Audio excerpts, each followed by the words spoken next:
നമ്മളെ ബഹ്റൈനിലുണ്ടല്ലോ മുഹറം 1 മുതൽ 10 വരെ ഭയങ്കര ആഘോഷമാണ് കേട്ടോ. അപ്പം ഞങ്ങൾ നിൽക്കുന്നത് ഷിയ ഏരിയയിലാണ്. ഷിയ ഏരിയയിലാണ് ഈ ആഘോഷം വരുന്നത്. 9ഉം 10ഉം കേട്ടോ ഇവർ ഏറ്റവും കൂടുതൽ ആഘോഷിക്കുന്നത്. ഫുഡ് കൊടുത്തിട്ടാണ് ഇവർ ആഘോഷം ഉള്ളത് കേട്ടോ. അപ്പോൾ നമ്മൾ ഉച്ചക്കൊക്കെ പുറത്തേക്കൊക്കെ ഇറങ്ങിയാൽ നമുക്ക് ഫുഡൊക്കെ അവർ വണ്ടി നിർത്തിയിട്ടോ തരിക. പല ടൈപ്പ് അറബിക് റൈസാണ്.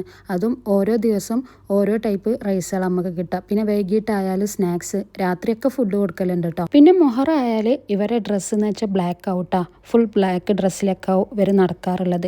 ഈ ഷിയാക്കൾ ഏരിയയിൽ മാത്രമേ ഉള്ളൂ കേട്ടോ, സുന്നി ഏരിയയിലൊന്നും ഇല്ല എന്നാണ് തോന്നുന്നത്. അപ്പോൾ നമ്മൾ അടുത്തുള്ള ഷോപ്പിലൊക്കെ പോയാൽ ബ്ലാക്ക് ഡ്രസ്സാണ് കൂടുതൽ കാണാറുള്ളത് കേട്ടോ. മുഹറം 9-ന് നമ്മളെ റോട്ടുമ്മ കണ്ടൊരു കാഴ്ചയാണ് കേട്ടോ. അപ്പോൾ എനിക്കൊരു കൗതുകം തോന്നിയപ്പോൾ ഞാൻ വീഡിയോ എടുത്ത കേട്ടോ, നിങ്ങൾക്കും കാണിച്ചു തരാനും വേണ്ടിയിട്ട്.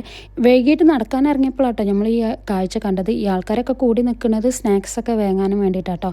ലൈവായിട്ട് തന്നെ ഇവർ സ്നാക്സ് ഉണ്ടാക്കി കൊടുക്കുന്നത്. റോഡിൻ്റെ അപ്പുറത്തെ സൈഡിലും ഇപ്പുറത്തെ സൈഡിൽ ഇതേപോലെയൊക്കെ ബെഞ്ചിട്ടിട്ടാണ് സ്നാക്സൊക്കെ കൊടുക്കുന്നത്. അതുകൊണ്ട് തന്നെ അറബികളെ ഒരുപാട് സ്നാക്സൊക്കെ നമുക്കും ട്രൈ ചെയ്യാൻ പറ്റിയിട്ടാ. മോന് ശരിക്കും എൻജോയ് ചെയ്തിരിക്കണം കേട്ടോ. വെറൈറ്റി ഫുഡൊക്കെ കിട്ടിയപ്പോൾ ആൾ നല്ല ഹാപ്പി ആയിരുന്നേ. ഈ ദിവസങ്ങളിലൊക്കെ നമുക്ക് പാർക്കിംഗ് കിട്ടാനൊക്കെ ഭയങ്കര ബുദ്ധിമുട്ടാട്ടോ. നമ്മൾ വണ്ടി എടുത്തിട്ട് പുറത്ത് പോയാൽ പിന്നെ തിരിച്ചു വരുമ്പോൾ നമ്മൾ പാർക്കിംഗ് അവിടെ ഉണ്ടാവില്ല കേട്ടോ, അവിടെ വേറെ വണ്ടിയാവും ഉണ്ടാവുക. പിന്നെ അതേപോലെ രാത്രിയൊക്കെ ആയാൽ ഇവർ പ്രാർത്ഥനയ്ക്കും വേണ്ടിയിട്ട് മാത്തത്തിൽ എല്ലാവരും കൂടി ഒത്തുകൂടിട്ട, അതൊക്കെ ഇവരൊരു ആചാരമാണ്. പിന്നെ ആണുങ്ങളാർ ഒരു മാത്തത്തിൽ നിന്ന് വേറൊരു മാത്തത്തിലേക്ക് ഘോഷയാത്ര പോലെ പോകട്ടാ.